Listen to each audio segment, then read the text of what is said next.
one of the most ever-present themes in dystopian literature that is both chilling and critical is this creeping tendrils of totalitarianism in our world. George Orwell once penned a really haunting prophecy. He said, if you want a vision of the future, imagine a boot stamping on a human face forever. This captures the brutal essence of totalitarian regimes, and especially we see this, and we're going to study it all day today in our talk here. And it's a vision that's no longer confined to the pages of the novel 1984 by George Orwell, but it's increasingly mirrored in our reality. Yet as a world of physical oppression is only just one side of this coin, the other form of oppression we're going to talk about today, it's less overt, but it's just as sinister and evil, and that's the psychological manipulation and propaganda that can enslave as quickly and maybe even more completely than just physical violence. Today, we're confronting a disturbing reality. This spread of totalitarianism in our world, it's ugly, it's maddening, it invokes anger and anxiety about our future, and it's happening right under our noses. So we have to confront this reality, and we're going to spend a lot of time on this, from the mass surveillance systems in China to the erosion of democratic norms worldwide. Totalitarianism it's not just some relic anymore of the 20th century. It's a present-day menace, and governments increasingly are using technology to monitor and control citizens. They are suppressing dissent. They're manipulating information. This is not some far-off threat. It's a global trend with implications for you and for me. So glad you're back as we move on to the second in our lecture series, Echoes of Tyranny. And today is going to be fun. We're going to connect our novel 1984 by George Orwell and explore deeper than I bet you would ever get in a college classroom, just because I'm not confined by time nor space. And this theme in any other comparative literature course would probably have to be boiled down to maybe a 20, 30-minute lecture, maybe an hour max. But we're gonna go really deep into this. And as I mentioned, please, if you want to max out your learning on this topic, I'm so pleased you're listening in here. But have a look at the show notes quick, and you're inside of those show notes. I'm putting a reading list out there as I'm working through these topics in Echoes of Tyranny. And if you do this, you can just read along with me. Besides just having fun, hearing the words, you can treat this series almost like a mini college course as you read along and you understand these two amazing novels that we're working through. But enough with that. Let's just go ahead, jump into it. I'm ready to go, and I hope you are too. So let's just start right at the very basics. What in the world am I talking about when I say totalitarianism? It's a huge mouthful of a word. Hopefully I can keep saying it all the way through this long podcast. But at its core, totalitarianism, it's a political system. And it's a system where the state or the government holds total authority over society and controls basically every aspect of public and private life. Think about it. What you wear, what you buy, where you go on vacation, what you say online or offline, what you drive, how you drive, all your health data, all your financial history, all your academic history, everything you do, buy, places you go, is completely under the thumb of the state at all times. And quite frankly, you and me and all of us far too often just naively and unthinkingly go through our day without even considering the long-term implications of what happens as we're being surveilled. The days of saying silly statements like, well, I don't care if the government watches me. They'd be really bored following me around. Now, these statements, they just need to end, and it's time to stop saying them. Because the long game isn't about you and where you walk your fluffy little pet after each Monday through Friday, or what brand of t-shirt you buy on Amazon, or even what websites you check on the surface. These seem like nothing burgers, as really who would care, who could care. However, just slow down one moment to think, what if someone did want to control you? What would they need to have at their disposal to control you?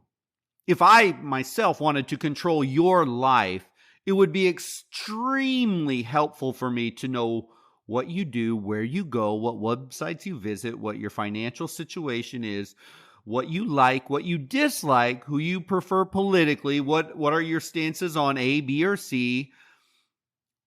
Surveillance like that, at the end of the day, is a mechanism for control, pure and simple.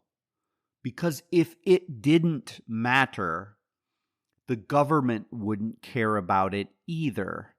Yet they are constantly infringing on those rights. But the fact is, already today, the government does know everything about you, or just about everything about you. And well, if you are not actively monitored with nothing more than a simple court order, your entire world and what you do and have done could be exposed. This is a reality in the world right now today, not some futuristic dystopian world that both Orwell and Huxley were talking about. We have it right now. And if you don't think so, you may want to reconsider that view, because Big Brother's all-seeing eye is everywhere. Totalitarianism in literature, it's been a recurring theme for centuries. I mean, really, highlighting absolute power's extreme consequences. Outside of Orwell and Huxley, you could have a look at like Margaret Atwood's A Handmaid's Tale, that talks about this theocratic regime that controls every aspect of women's lives, or even Ray Bradbury's Fahrenheit 451, where the government is in control of everything and bans books and manipulates knowledge simply to hold control over everything. These stories are potent commentaries on the loss of freedom and the perils of oppressive regimes. But an example I find relevant in modern movies is The Eye of Sauron in The Lord of the Rings by J.R.R. Tolkien. I particularly enjoyed how the Sauron's eye was portrayed in the movie. This potent symbol of a far-reaching power's ability to see and influence events all across Middle-earth, representing, a form of oppressive surveillance. But the two common characteristics of totalitarianism in The Lord of the Rings that we also see in our studies of 1984 and The Brave New World are this: omniscience and control. So that eye of Sauron symbolizing, all-seeing, all-knowing, control over everything, and the ability to exert influence over its inhabitants. And this same form of surveillance creates an atmosphere of oppression and of fear, which is ever present as you read through the novel 1984 by George Orwell, because of, the Big Brother is always there, always everywhere. And, going back to the movie, the fear and intimidation is the other thing. And that eye of Sauron in the movie from Lord of the Rings, its unblinking gaze, it represents a constant threat of being watched and the danger of being discovered. And that pervasive fear stifles any thought, even a thought of resistance, and promotes this sense of helplessness among Sauron's enemies, that they're just stuck in it. Studying dystopian literature works. It's more than just an academic exercise. Otherwise, in all honesty, why are we even bothering with this? except maybe for a fun Netflix binge night as you're watching Lord of the Rings. But through our studies and books and philosophies and real lives and stories, we can start to see how these mechanisms of control in a fictional work are actually eroding our freedoms in our world today, and how it's really important that we don't back down in fear. Because one thing is sure: when a government takes something from you, it's safe to bet they will never give it back. I just challenge you to even look through the history of our government here in the United States of America. When have they ever taken away a right or a freedom and then given it back to us after they took it? I would love you to put in the comments of this podcast an example, because I can't even think of a single one myself. So as we turn our attention to 1984, we'll see how this depiction of totalitarianism is a very hardcore reminder of what can happen when power goes unchecked.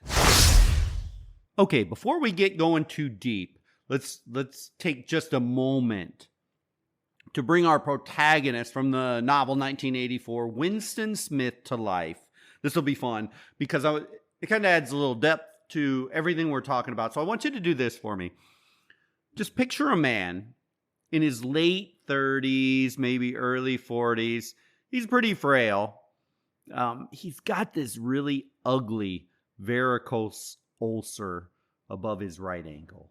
And, Winston, let's face it, he's not the image of a robust Superman or Spider-Man-like hero that we're dealing with in this novel here. He's thin, bony frame, prematurely aged features. Imagine that he looks more like 55 instead of mid-30s or early 40s. And all this gives him an air of, how would you call it? Maybe weariness. Almost like the weight of the world. Or actually the weight of Big Brother surveillance. It's resting heavily on his shoulders. Winston's face, it's pale. I envision almost ghostly. His eyes, kind of this perpetual look of unease, probably darting around with a mix of paranoia. Not unlike how I can imagine most citizens in Oceania feel, but has this distinct look of someone constantly fighting an internal battle. I think we've all seen people like that, right? Where you just see they're going through stuff internally, and they don't look healthy. They don't look happy. They don't look at peace. They look anxiety and frustration and riddled with probably all kinds of inflammation all over the place. He tries on the external to look like he's sane and he's going through his world. Even his hair, probably, they describe it. It was probably at one point in his life dark and full, but now his hair's thinning and graying, and it's got a pretty, yes, you'd say, haggard, worn down appearance. And when I read this novel mentally, Winston really is kind of this cocktail of contradictions. And when you read it, you might get a little taste of this. Because on the one hand, he appears to be this devoted party member, and he's working for the Ministry of Truth, and his job's to alter historical records as needed by the government. But on the other hand, his mind is incredibly rebellious. It's filled with dangerous thoughts and memories that defy the party's doctrines. He does one thing the average robot-trained citizen would never dare to do. And here's your hint that Winston might just be a little bit different than the average sheep in the flock. He scribbles these notes on a secret diary that he bought in secret. And that act of defiance by itself could lead to his death, his vaporization. And his mental state is one of perpetual anxiety. He oscillates between this idea, this hope, and this The hope that maybe somehow, some way, this regime could just be overthrown and freedom could be restored. So it's oscillating between that and just despair. Just thinking there's no way out of this. And it oscillates between defiance, like even just writing, scribbling in a little notepad is an act that you could be executed for. But then at the same time, if you'd see him on the street, if you'd see him in the office, you'd think it's just a pure act of submission. And this alone makes him enough of a hero to drive this storyline in the novel 1984. You know, it's not uncommon to hear stories and parables about greatness not always being defined by some extraordinary physical or mental power, but rather just the average citizen, you and I, with just enough character and enough will to show up and dream for something. And Winston is this type of a person.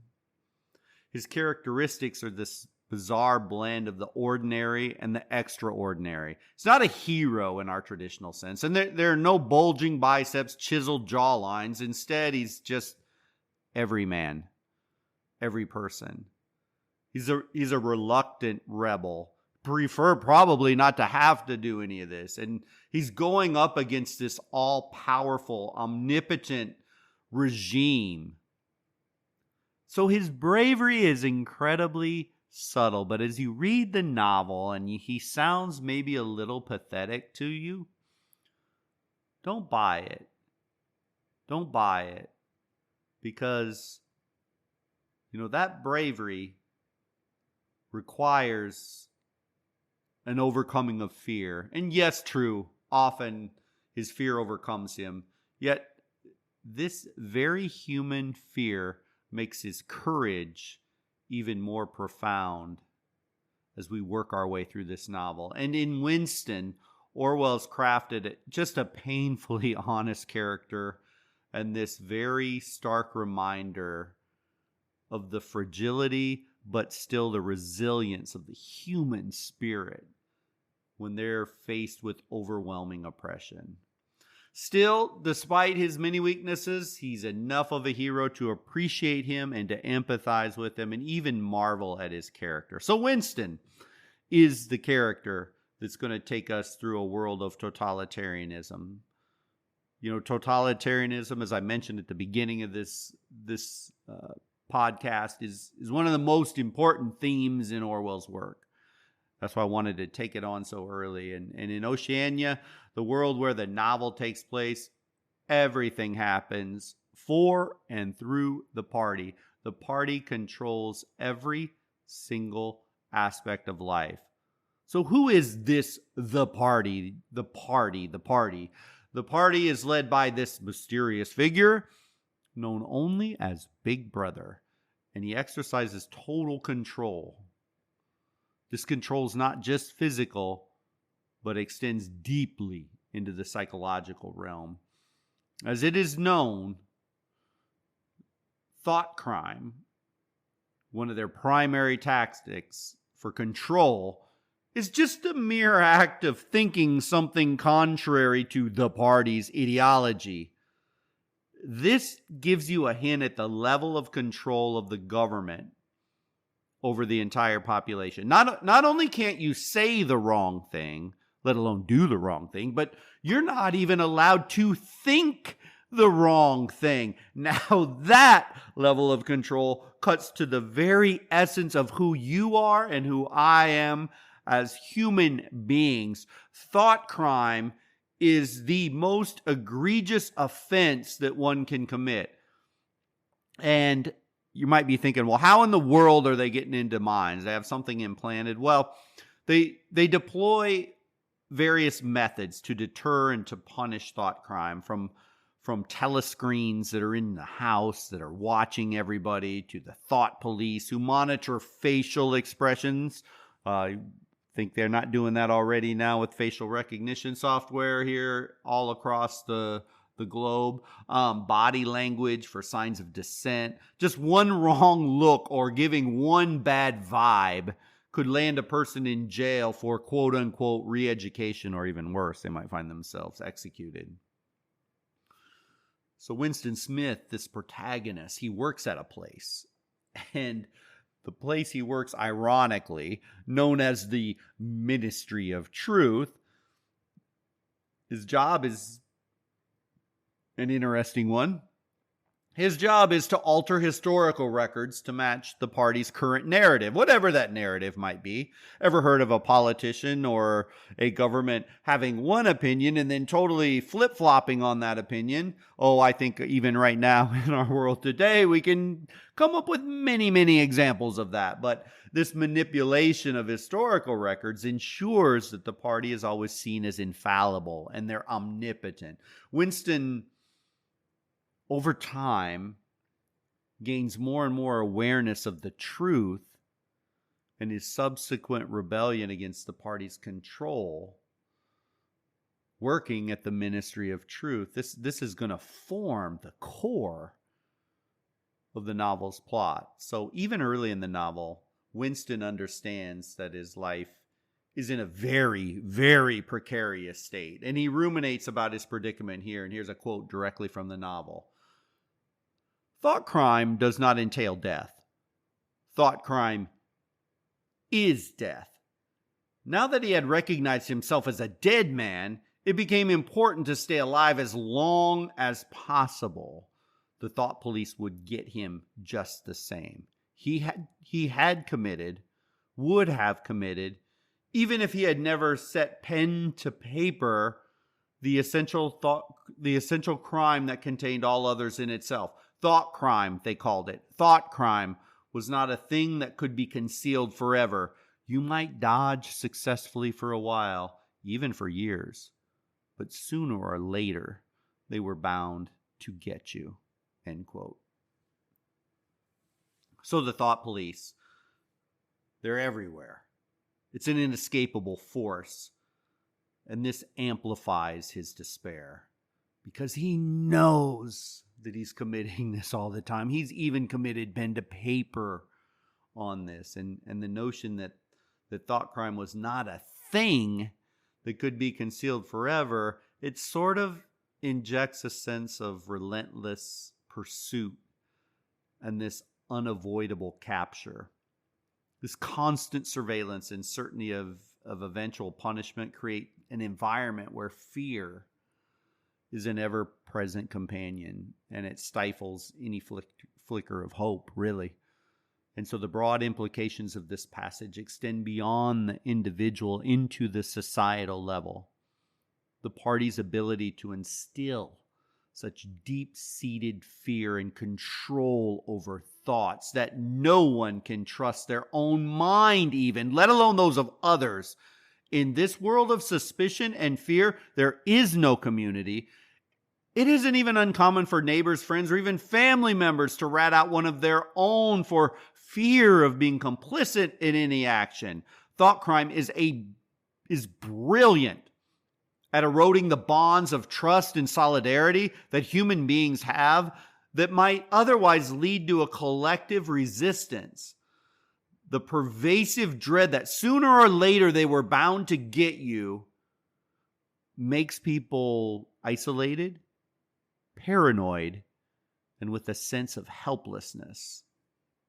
So understanding the depth of despair that in this passage highlights how totalitarian regimes today not only suppress dissent, but almost more importantly, extinguish the human spirit. Also understanding the party's methods of thought control is crucial because they reflect the real-world dangers of unchecked governmental power and the manipulation of truth. By exploring these concepts, we can recognize the ways in which freedom of thought and expression are being eroded today in our own society. So in the novel, the party's method of thought control, they're absolutely crucial because they reflect real-world dangers when unchecked government power has the capacity and the ability to manipulate the truth, and nobody says anything. The media doesn't say anything. The general population doesn't say anything. Those in power in the schools, in all across corporate positions, when they just fall silent. And by exploring the concepts, we can recognize the subtle ways in which freedom of thought and expression are being eroded in our society. So let's stop here and discuss just the idea of thought crime and the thought police in our world today. So what do you think? Is a version of thought crime alive and well in America today? I mean, just sitting here, I can think of multiple signs pointing to the fact that, yes, America and much of the West has already moved down the path of thought crime as an aspect of society and culture, and politicians are pushing them. To say we live in a polarized political environment is an understatement. It's highly charged political climate. Even private conversations or support for certain political views, it can result in social ostracism or worse, aligning with the idea of thought crime, where societal standards consider certain beliefs unacceptable. You'd lose your job. Recent survey from the Cato Institute found that nearly 65% of Americans feel the current political climate prevents them from expressing certain beliefs because they might, quote unquote, offend others. Don't you think that's a form of thought crime? The sentiment spans across political affiliations. It affects Democrats, it affects Republicans and independents.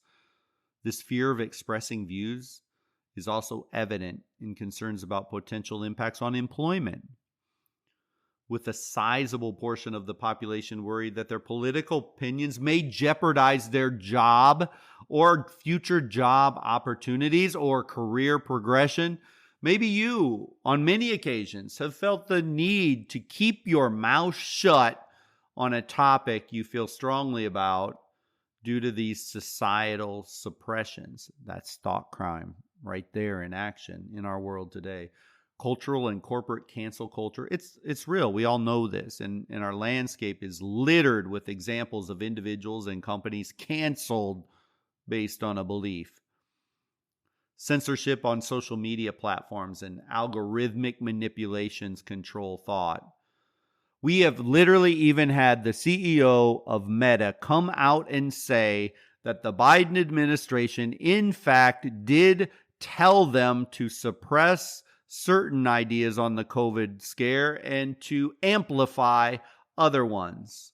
So this banning or suspending of accounts for expressing opinions, I mean, that's a form of thought crime where only certain viewpoints can even be heard.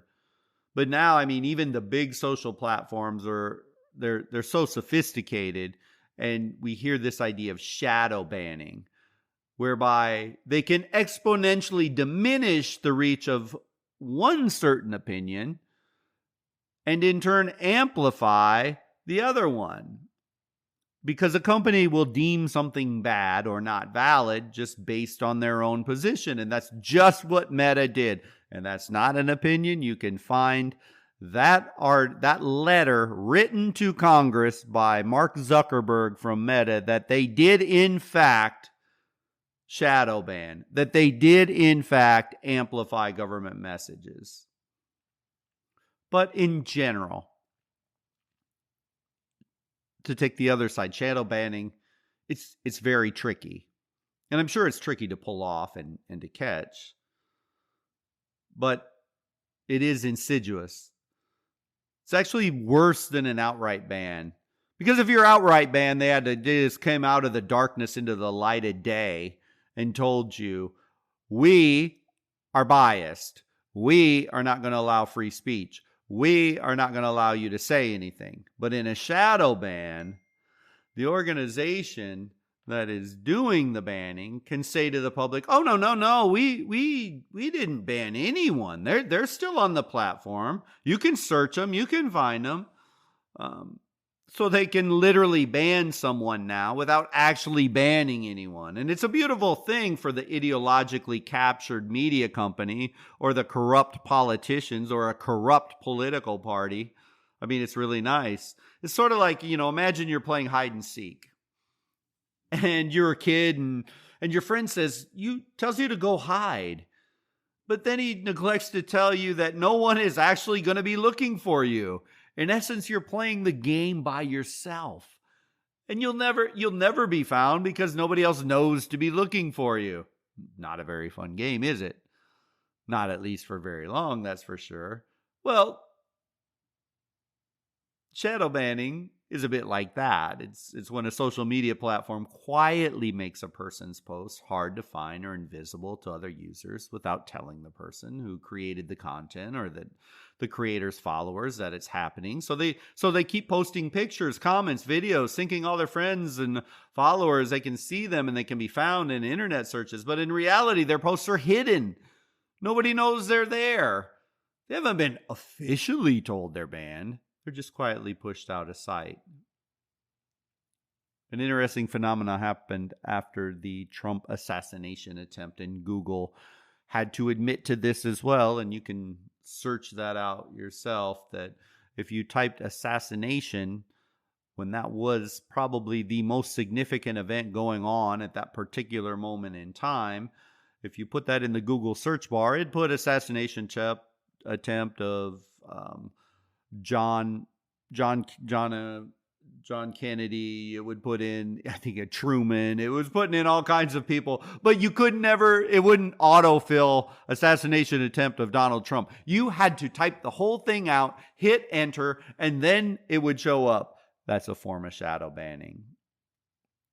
And it's suppression of thought. Sure, the content creator, are you trying to learn something? You had the thoughts and you were looking for insights and analysis and opinions. It's just that not everybody else was able to find the same thing. And if nobody knows the content is out there, did they even really happen? First of all, it's dangerous when citizens from a democracy can express their opinions, when a big tech company, a government agency, or political party deem them bad. That's not democracy. That's totalitarianism. That's the kind of thing that happens in China. It's the kind of thing that happens in Venezuela or Cuba. And when I think about it, when a self-proclaimed platform that they are open and free shadow ban because they don't agree with someone, this is one of the worst forms of suppression possible. And every time we hear of these stories, we should, in the future, look a more skeptical eye towards these particular companies that do that. If and when a company can flex its powerful muscles and decide what gets to be heard and not be heard, we have a real problem. It even gets more and more scary when, as has been revealed, that political parties, the FBI and other agencies, have very directly told big social media companies to suppress or remove content for and wait for it, these are the worst words out of the government's mouths, quote unquote, for the public good. And in the vein of good old boy crony capitalism, they comply almost without fail. That, my friends, is what happens in a totalitarian regime that we in America allege as horrific examples of brutality and lack of freedom of speech. Yet right here, right now in America, this has happened and is happening right now. This whole travesty of media manipulation, banning or shadow banning, it's going to go down in history as a colossal embarrassment that we may never recover from, because the trust that we had in our institutions, it just keeps getting eroded worse and worse. And if the U.S. does fall into a totalitarian state, this idea, this complicence of the media and big tech will be one of the leading causes. Okay, here we go. Back to the novel. And for a minute now, I want to shift gears towards this esteemed institution known as the Ministry of Truth. I don't think in the novel it can't be talked about enough, because this was the world that Winston worked in, and we know work makes up a huge chunk of our lives, but this employer, this oh so wonderful employer, and oh so respected government agency known as the Ministry of Truth. Most of us in our lives at some point have had the unfortunate situation at some time of working for a dishonest, unethical employer or a boss. I mean, if you work long enough, everyone gets that lovely life experience. But poor Winston in 1984, his employer is the Ministry of Truth, which is, well, the exact opposite of promoting truth. Winston's job, as I had mentioned previously in this government monstrosity, is to alter historical records to fit the party's ever-changing narrative. And this manipulation ensures that the party is always perceived as infallible and always right. The ministry's activities are crucial to how the party maintains control, rewriting history to ensure it aligns with its present needs and its present narratives. And Winston's job involves basically erasing all traces of people who have been vaporized. Another, maybe a nicer way or a cleaner way of saying they've been executed and they have been erased from existence. So he changes records to show the party was always right, and destroying evidence of any contradictory facts, and of course, dragging through the mud the reputation of any person who was vaporized and who has gotten in the way of the party narrative. And Winston, while at his job and working through one of those days, he ponders his position and his existence in the Ministry of Truth. And he says this, quote, "The past," he reflected, "had not merely been altered, it had been actually destroyed. For how could you establish even the most obvious fact when there existed no record outside your own memory?" He tried to remember in what year he had first heard mention of Big Brother. He thought it must have been at some time in the 1960s, but it was impossible to be certain. In the party histories, of course, Big Brother figured as the leader and the guardian of the revolution since its very earliest days. His exploits had been gradually pushed backwards in time until already they extended into the fabulous world of the 40s and the 30s. There was not knowing how much of this legend was true, how much of it was invented. Winston could not even remember at what date the party itself had come into existence. Everything melted into mist. Sometimes, indeed, you could put your finger on a definite lie. It was not true, for example, as was claimed in the party history books, that the party had invented airplanes. He remembered airplanes since his earliest childhood, but he could not prove anything. There was never any evidence, just once in his life he had possessed after the event. That was what counted. Concrete, unmistakable evidence of an act of falsification. He had held it between his fingers for as long as 30 seconds. In 1973, it must have been. At any rate, it was about the time when he and Catherine had parted. But the really relevant date was 7 or 8 years earlier. So I love that passage there, because it illustrates the extent to which the party manipulates truth in history, effectively controlling reality. See, there were moments in time like the airplane. He remembers one in childhood, the party claimed to have created airplanes. He knows that's not true. And then there was this one guy in 1973 that had been vaporized, but it wasn't actually that year. It was 8 years earlier. And the only reason he can remember it because it was about the time that him and his first wife had left. And so, grasping at the truth for Winston was like grabbing a hold of the wind or a single raindrop in a storm. Nothing could stick. He had ideas of it, but he couldn't grasp it. And he was even one of the minions charged with altering history. But even in his job, it was hard to grasp the constant flows of truths, half-truths, lies. As like a shapeshifter, these things were constantly in motion. And it reminds me of a famous quote by this German philosopher. Not one of the most well-known philosophers. Her name was Hannah Arendt. And she lived, between the 1900s. I think she died around 1975-ish. And she saw and she read some things from World War I, World War II, and then of course she lived all the way through the Cold War, or into the Cold War. But she once said this, quote, "This constant lying is not aimed at making the people believe a lie, but at ensuring that no one believes anything anymore. A people that can no longer distinguish between truth and lies cannot distinguish between right and wrong." I want to say that one more time because I really want you to get this.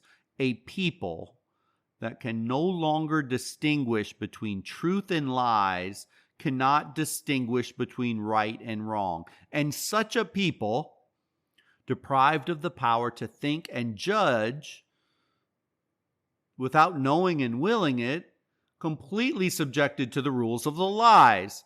With such a people, you can do whatever you want. End quote. Constantly lying is not about making people believe a lie, but making them think they can't believe anything anymore. Have you ever had that feeling like you just can't believe anything that comes out the mouth of a politician or our government anymore? Well, that's the aim. That's the goal of something like the ministry of truth. Because once truth is gone from the equation, what in the world can we replace truth with? What is it? If we don't have the truth, what do we have? Well, the answer is right in front of us today because we live it. And we don't like to hear it. What we've done in our postmodern world that we're in right now, we replace truth with a narrative. And narratives or stories are much more permeable and they're much more compelling in convincing people to believe one way or another. And you see, the ministry of truth's actions highlight the power of information and its role in maintaining authoritarian regimes. Understanding this concept helps us see the importance that we have to preserve objective historical records, and we must resist the manipulation of information by those that are in power. But let's talk just 1 minute here about the ministry of truth and in comparison to our political parties and the media, because they're also involved in this. In fact, it's sort of hard to find a distinction between Orwell's dystopian vision and our modern reality right now. And I'm going to talk about gaslighting, which is our sort of modern equivalent to just flat out lying, as so much of the propaganda was spewed from the Ministry of Truth in the novel 1984. My goodness, gaslighting is off the chart. It is one of the most infuriating and frustrating things I think that I personally struggle with when I hear any politician talk. So let's take a hypothetical politician from Party X. Let's call this person, just for the sake of making something up, candidate Trump Harris. Running for, let's just pretend, President of the United States of America. Our ambitious, youngish, or elderly-ish person, whichever you prefer. Who knows, candidate Trump Harris is known for their very charismatic speeches and extremely bold claims. And during a televised debate, Trump-Harris adamantly declares that they have never supported a controversial bill, despite multiple recordings of this person on videotape and in interviews on national TV, and their colleagues endorsing it just last year. Well, in interviews following the debate, when confronted with this apparent flip-flop of evidence, our dear Trump-Harris doubles down, insisting that the media has taken things out of context or even doctored up the footage, a deep fake, probably from Russia or China, somewhere like that. Trump-Harris goes on the attack and says, oh, this is nothing but a witch hunt. Extremist attack obviously orchestrated by the fake news media. Trump-Harris has the ability to spin the narrative better than a world-class DJ spins tunes, saying his opponents are using smear tactics to distract from their own deeply flawed and problematic policies. And like clockwork, the media, all cuddly warm and in bed with Trump-Harris, align their message to the audience they serve versus doing their job as arbiters of truth. Then, just like the sun rises in the east and sets in the west, the media begins to echo the new claims of Trump-Harris, just muddying the waters even further. Mountains and mountains of brand new, freshly minted news articles, cable TV clips, tweets across X, all the shadowing of the old truth, and then all of a sudden, voila, it's buried under a heap of news from the new reality, and voila, the gaslighting ploy works. Those actually trying to figure out the truth are confused, as they could almost certain that the old view was this and the new view is that.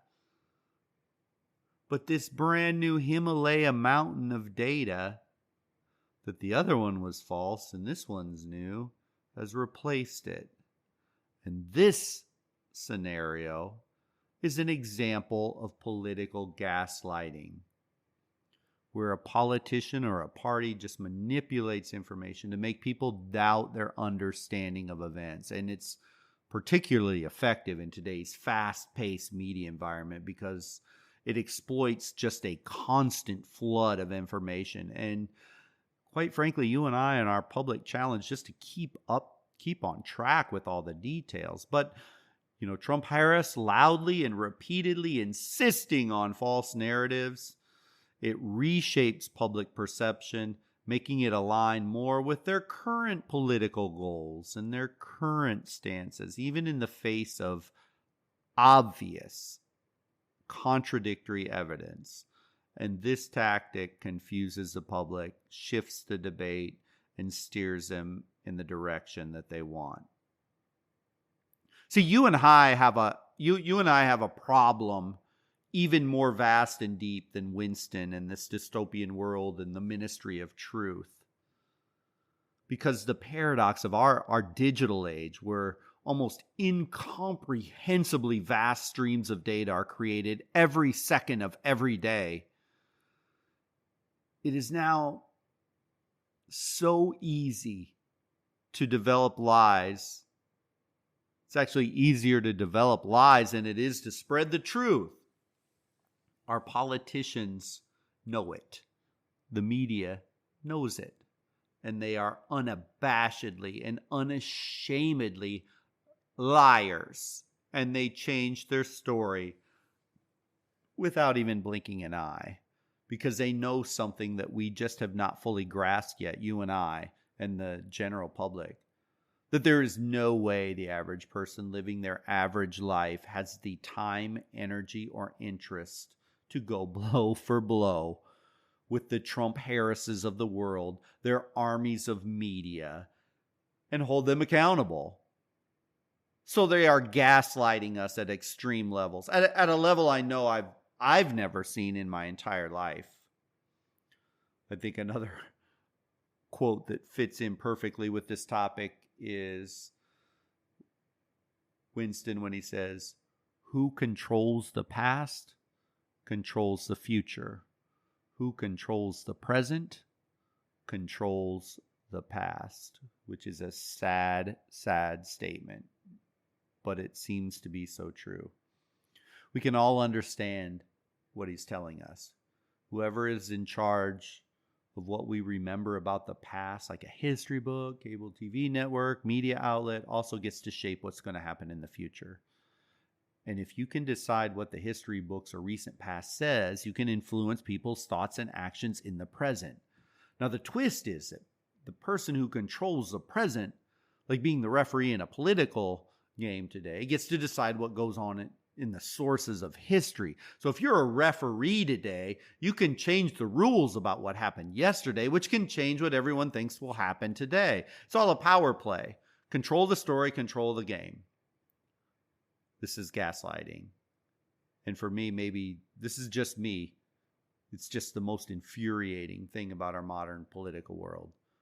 The Trump Harrises of the world and the duopoly we are stuck with right now in America have made gaslighting. It's just standard operating procedure. They no longer have any fear of getting caught lying, and without any repercussions, when they do lie, well, they become emboldened to say and do what they want to advance their own agendas, no matter what, because there's no longer any consequences to their actions. If a 2-year-old never has any consequences for the things they do, well, those of you who have had kids know what will happen. You will be steamrolled by a 27-pound little human. The same at 100x happens with politicians. So that ministry of truth idea, wow. That is our world today to a T. All right, let's move on and take on another topic. And this time I want to talk about words. Words matter. They always have mattered. Probably even your grandma, grandpa told you what you say matters. And they do. But when we're looking at 1984 and George Orwell, words take on a different type of meaning. And, the slogan even of the Ministry of Peace, one of the other key organization, just like the Ministry of Truth, we have the Ministry of Peace. And here's their slogan: war is peace, freedom is slavery, ignorance is strength. So this satirical jab at governments and their wordplay is funny, but not funny, because underneath it, there's a layer deeper, and it's a very powerful statement, and it's one that is marbled into this entire novel, this idea that war is peace, freedom is slavery, ignorance is strength. We all get it on the surface, that it doesn't make any sense what's going on. But words, they have superpowers. Sure, words help us explain and describe our world, and without them, we'd be pretty much lost, but they also have the capacity to control and to shape our future. There's a critical race theorist. Now, critical race theory, that's something I disagree with most of the time, but one of the main figures in this field, he made a very powerful statement in regards to words, which I agree with 100%. So Michael Foucault once said, quote, "Discourses are not merely linguistic feats. They are power claims. They have the ability to construct reality, to impose order, and to define the bounds of what is normal and acceptable. Thus, those who control the dominant discourses wield power, not only over the distribution of knowledge, but also over the very identity and self-understanding of individuals." End quote. So words are profoundly powerful because they are the primary tools that you and I have to communicate our thoughts and our emotions and our concepts. They shape our understanding of the world in so many profound ways. They help us construct reality. The language we use to describe our experiences, they don't just give us the facts, but they convey our feelings and our attitude about those facts. They help us frame our perspective. Language takes our perspective and it focuses our attention on certain aspects of our experience while we kind of minimize other ones. And The terminology used in media, for example, can significantly affect public opinion. Calling someone a group of freedom fighters, the Palestinian freedom fighters invade Israel on October 7th, or the Palestinian terrorists invade and cross the border into Israel. See the huge difference there? Because we have these connotations and emotional responses to different words. Identity and group formation. Words are pivotal in forming and expressing our identity. The language we use about ourselves and others creates distinctions. And these distinctions can be used to unite us or divide us. This is especially evident in our political conversations today, how our national, our ethnic, our cultural identities are built around languages and dialect and reinforced or cause to repulse a certain community or alienation in other groups. When we say we're divided in this country today, it's through the language and the words that we are using that is mainly driving the wedge into our group. So words are important that way. They also propagate our culture, carries the beliefs, the values and norms, the social mores of our society. And it's through stories and conversations and that language transmits this wisdom from one generation to the next. And what we tell each generation matters in the words. And it kind of pushes a culture together, or it can use to separate. It can also be used as a tool for manipulation and control. I mean, let's face it, politically, socially, language is weaponized and can be weaponized, as we saw in Orwell with his newspeak.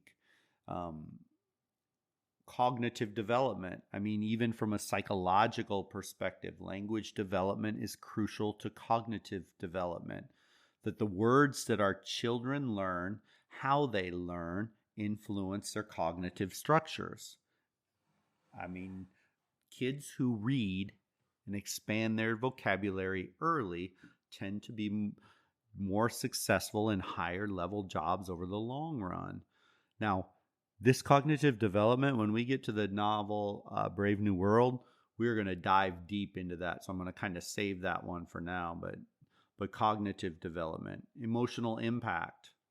Words have the power to evoke very strong emotions. And the rhetoric that we use and the propaganda that is used, it can inspire nations, or it can incite fear and anger and resentment.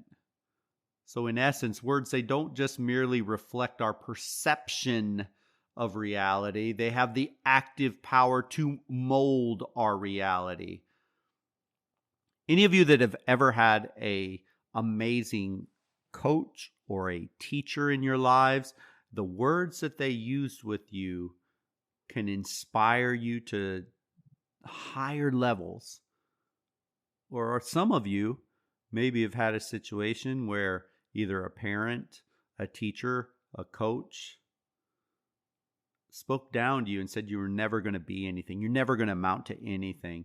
You're not good enough to do that. Those words are very important. They frame our reality, and they are the cornerstone, the very foundation of how we understand the world.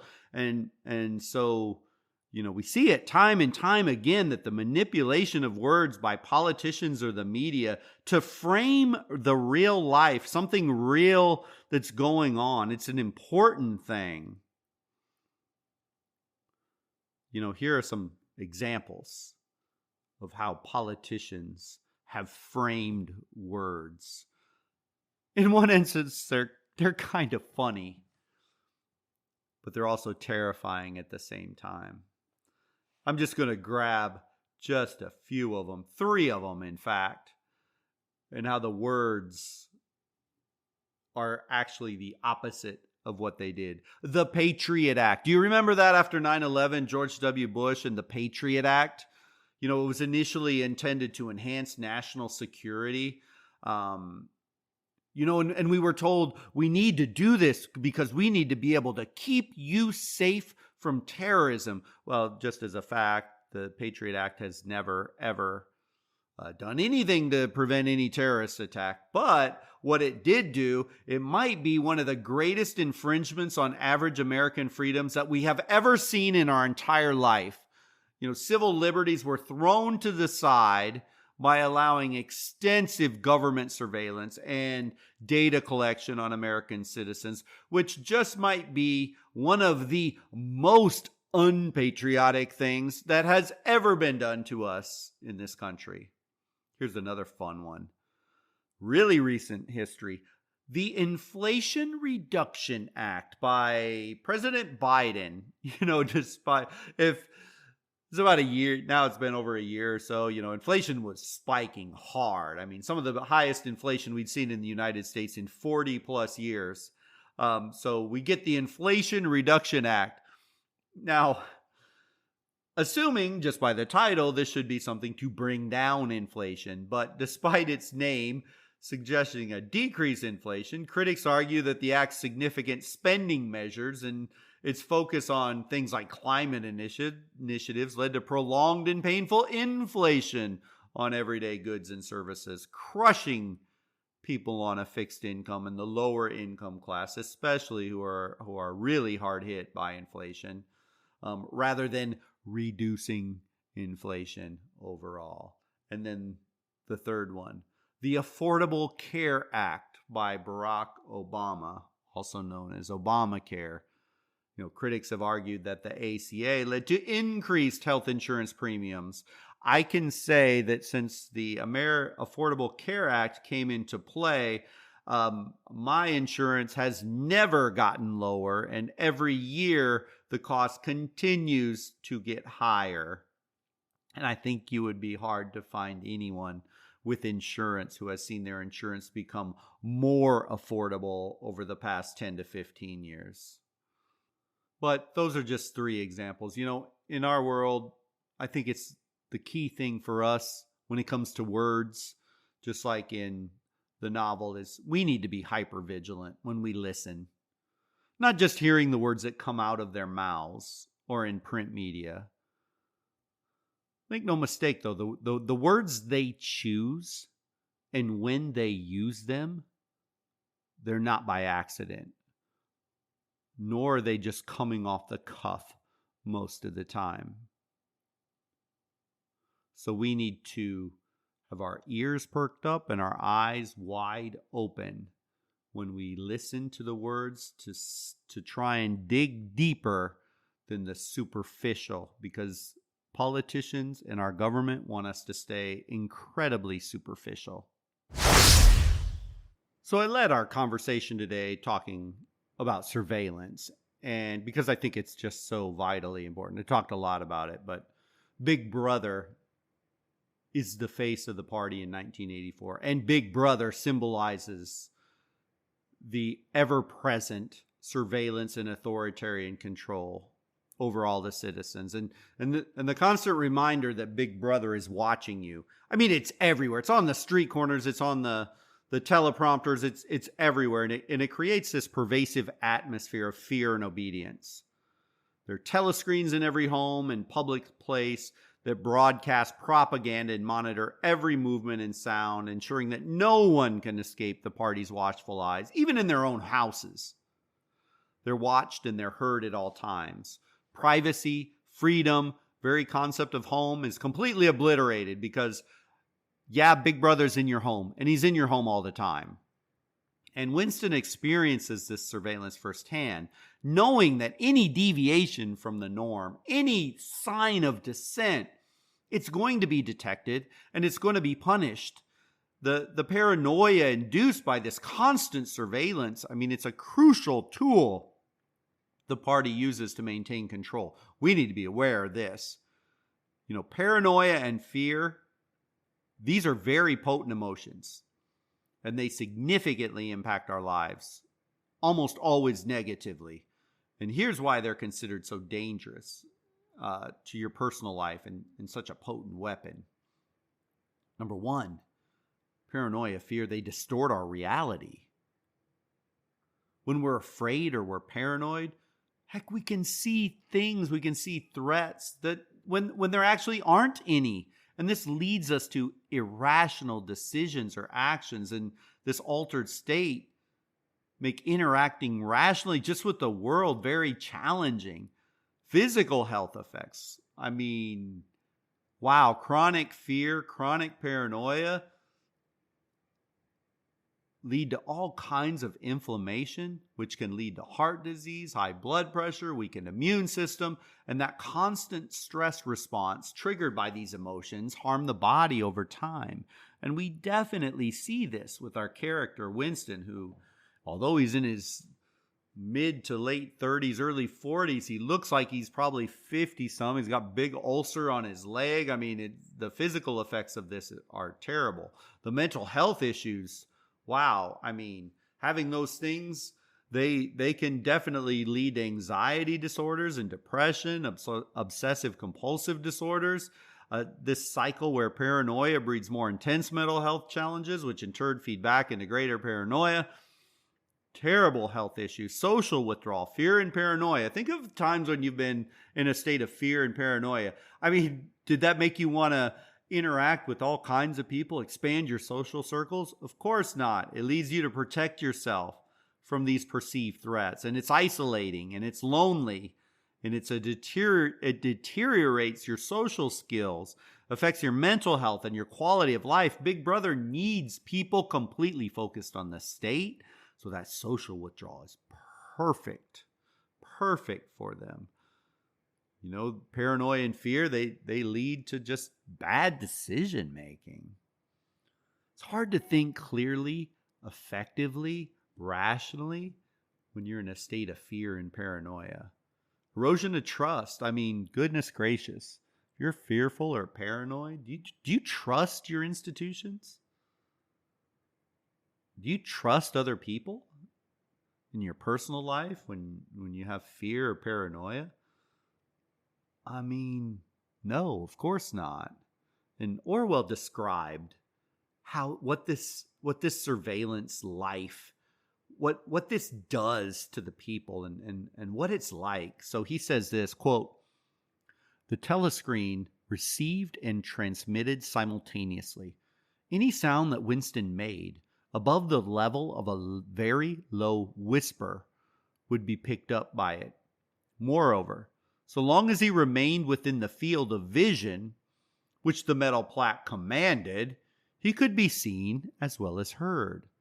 There was, of course, no way of knowing whether you were being watched at any given moment, how often or on what system the thought police plugged in on any individual wire. It was total guesswork. It was even conceivable that they watched everybody all the time, but at any rate, they could plug in your wire whenever they wanted to," end quote. So this passage highlights really this invasive nature of surveillance. You don't know if they're watching you every second. You don't know for a fact. You don't know where Big Brother is. Is he watching you literally every second? Or if you take just a little break, could maybe you get away with something for a little bit, but then you get plugged right back in? You don't know. You just don't know. And so that creates a state of fear and paranoia and distrust all the time. But is it as bad or worse in our world today? Well, let's think about this just for a second. Surveillance world is pervasive and it's multifaceted in our world. Internet browsing. Every one of your online activities can be tracked through an IP, through your cookies, through your IP address, through your browsing history, through your internet service provider. Potentially government agencies can access this data when they want to. Your emails and your messaging apps. Government agencies can and do gain access to emails and messages with a warrant. Even encrypted messaging services can be subject to legal pressures to give them access. Smartphones and apps. Smartphones are all equipped with GPS, microphones, cameras that can be remotely accessed. Apps often require permissions that allow them to track location, access contacts, even listen in. Social media, your posts, your likes, your shares, your friend network, they're all visible on the platform. And they can be accessed by authorities through legal channels as well. Smart home devices. Devices like smart speakers, security cameras, smart TVs record audio and video, and data can be potentially accessed by the manufacturers or law enforcement. Financial transactions, your bank and your credit card transactions, every single thing you ever buy on any card, debit card, credit card, gift card, whatever, it can be tracked and reviewed by financial institutions with warrants, or some without, by government agencies. Travel, your air travel, there's database store of information about your travel plans, which can be accessed by government agencies. License plate readers on roads, highway cameras can track vehicle movements. Public surveillance cameras in public, they track your movements, activities. Heck, they'll even give you a blowing a red light if you want, or not paying a toll, or going too fast through a school zone, whatever the case might be. There's public surveillance cameras on almost all corners right now. Medical records, generally protected by privacy laws, so we think and so we hope. But your medical records can be accessed by insurance companies, potentially law enforcement with a court order. Workplace monitors, employers, heck, when you're at work, they can monitor all your communications, all your behaviors in the workplace, emails, computer usage, video surveillance. Your educational records, schools and educational institutions, they track all your activities and records, even your financial data through the financial, if you're on FAFSA and you need financial aid. And, we could just go on and on and on with this. But, and it's easy just to discard how much of our lives are controlled and monitored. But again, those days of, well, I got nothing to hide, so who cares? Or blindly accepting that the government needs surveillance access to keep us safe. Well, I hope you reconsider those stances. But sadly, I fear that maybe those days of our own freedom is already long gone. China has this thing, it's called the social credit system. And it's live right now, and it's in practice. And they monitor every aspect of their citizens, and good Chinese citizens are rewarded and bad ones are punished. And you might say, well, how do they do that? Well, maybe they get to go on vacations out of the country, or maybe their kids get into better schools, or maybe they get better jobs, or maybe they get promotions for being a quote unquote good Chinese citizen. And kind of like your financial credit score. If you get above 700 or so, you get certain privileges if you need to borrow money or stuff like that, maybe better insurance rates. And if you got bad financial credit, well, you got to suffer the consequences. In China, they do that in being a good or a bad Chinese citizen. And you might say in the West, well, that could never happen here. There's no way we would ever do that. Do you think sometimes people are punished for what they watch, what they say, what they post, where they go? See, the ability to do that, what they're doing in China, it's already here in the U.S. right now. And in many ways, our surveillance state flexes its muscles in ways that are probably even better than the way the Chinese do it. But we complacently keep giving our governments and our huge corporations more and more surveillance power for our quote-unquote convenience, for our quote-unquote safety, for our quote-unquote success. One of the few things you can get Democrats and Republicans to very quietly, I might add, vote together on is the reauthorization of the Patriot Act, which has happened multiple times. Obama did it twice. Trump did it once. Biden did it once, which basically allows for mass surveillance to quote unquote protect us from terrorists. Although this surveillance used daily has never actually saved us from any terrorists. Why and what are they doing with all that information? See, the surveillance state is here. And whenever we have the chance to push back against it, we should. Whenever we cede these freedoms to the government, we will never, ever get them back. And Orwell gives us this warning, and we need to heed it. Another one of the most disturbing and powerful images that promote the totalitarian regime in the novel 1984, it's got to be the 2 minutes of hate. So, what the 2 minutes of hate in the novel, it's a daily ritual that everybody, all party members, they have to go through every day. And so what it's all about is they have to watch a film, and this film depicts the party's enemies. Particularly, Emmanuel Goldstein is a name we haven't really talked about. He's this rebel outsider, this revolutionist trying to bring down the party, and the party's hatred towards this person and everything that he stands for. Sometimes they might rage against another military enemy. There's only 3 states left on the entire globe, and sometimes they're going after Eurasia or East Asia or whatever the place is, but they love to go after Emmanuel Goldstein because he's against the party. And in this practice, what it's meant to do is to unite the population in a common emotion and reinforce their loyalty to Big Brother. This orchestrated frenzy of hate also serves to direct the citizens' frustrations and anger away from all the shortcomings of the party and how pathetic everybody's life is towards a scapegoat. Brilliant concept. And Orwell describes the situation like this, quote, "The horrible thing about the 2 minutes of hate was not that one was obligated to act as a part, but that it was impossible to avoid joining it.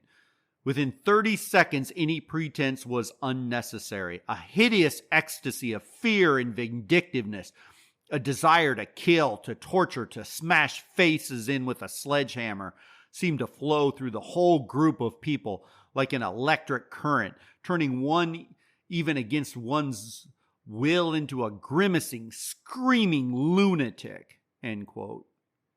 And so basically what they did is every 2 minutes, everybody'd be in front of their teleprompter, and voila, the 2 minutes of hate would start. They'd show horrible images. They'd show the enemy, and everybody had to rant and scream and swear and rage at the enemy, all in unison.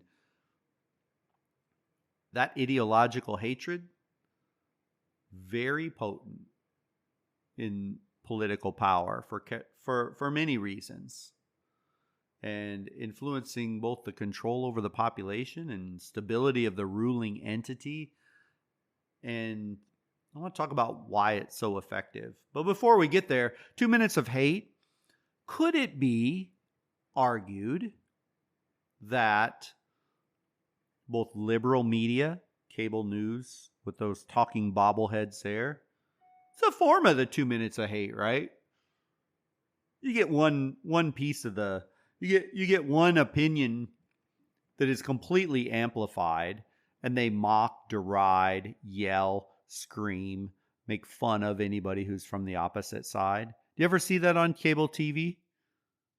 It's basically the 2 minute hate in action. So if you want to see what it looks like in our modern terms, just turn on CNBC or CNN, and maybe, sadly, even on the conservative side, look at Fox News or some of those other conservative cable outlets. Notice if you'd sense a whole lot of hate and mocking and ridiculing the other side. That's basically what the 2 minutes of hate were in the novel 1984.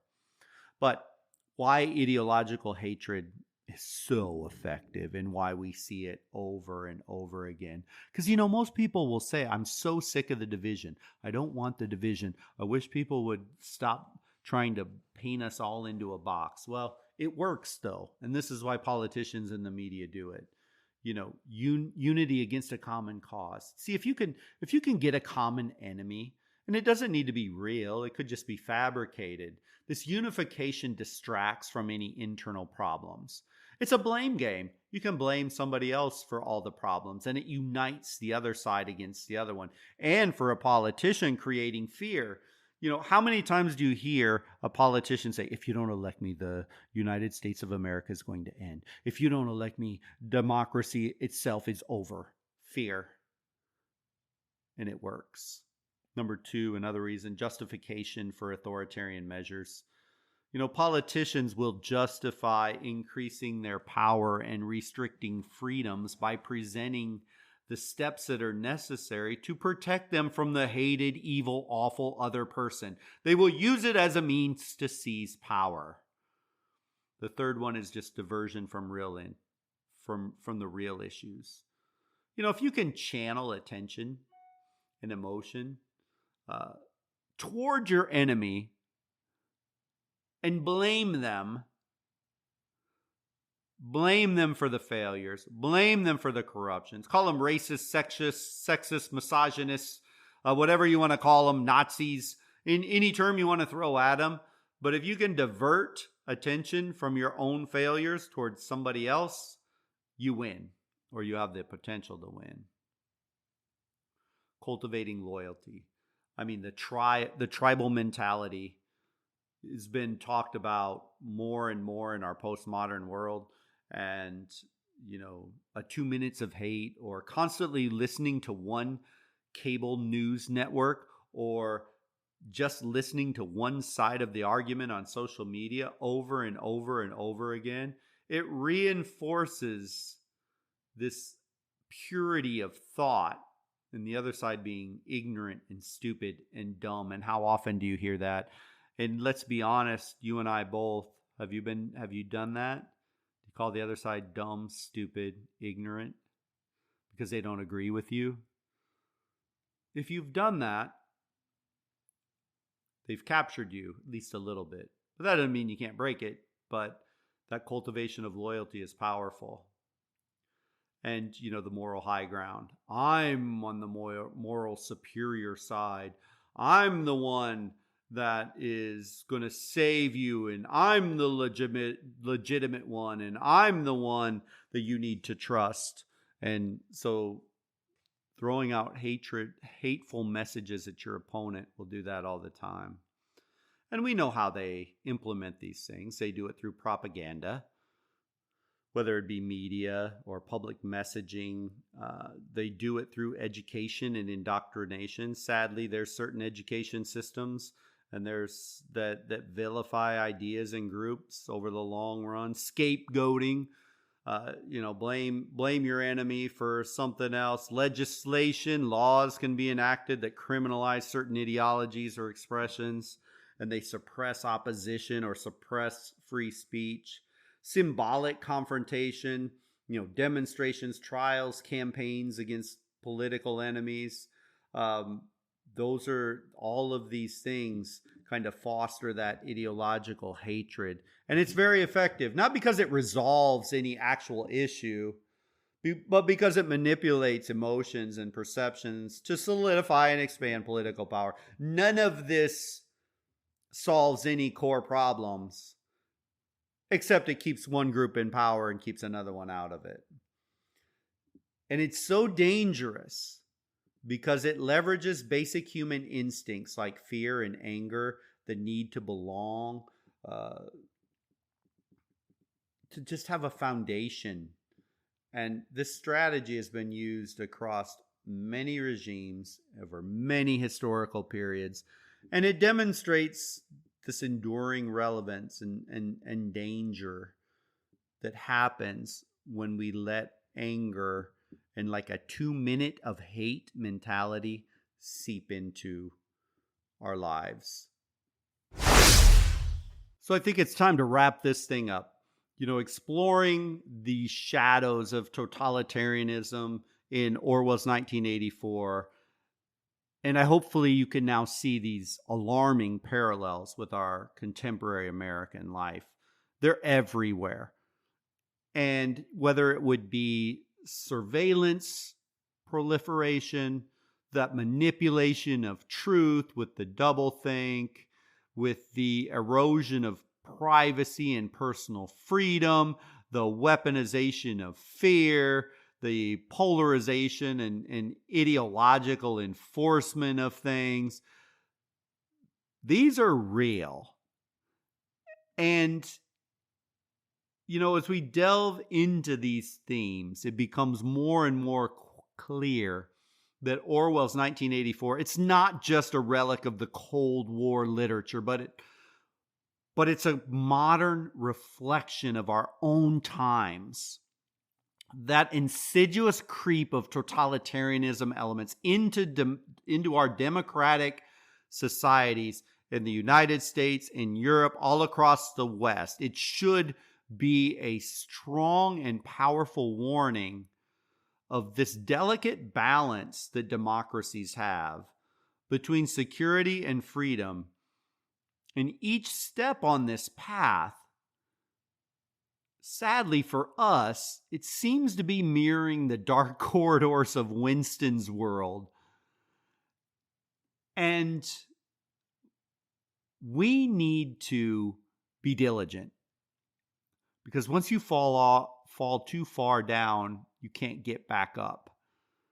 And so hopefully you enjoyed this. In the next episode, we're going to look at this in a totally different version of totalitarianism in Huxley's Brave New World. And sure, there'll be some similarities, and we'll just glance over those, but there are some very stark differences. But Huxley's vision hits us square between the eyes just as hard, if not harder, than Orwell's does. So, until the next episode, follow the reading material in the show notes. I promise you it'll make these things, it'll make the novel come to life after you listen to this and then you read it, or you read it, then you listen to this. And I would love if you find examples where there's things that stand out from our discussion in the novel versus the podcast, and post your comments. Give some real world examples that you see where Orwell's novel came to life. I'd love to read that. So again, I thank you for listening, and I look forward to having you tune in for the next episode. Take care.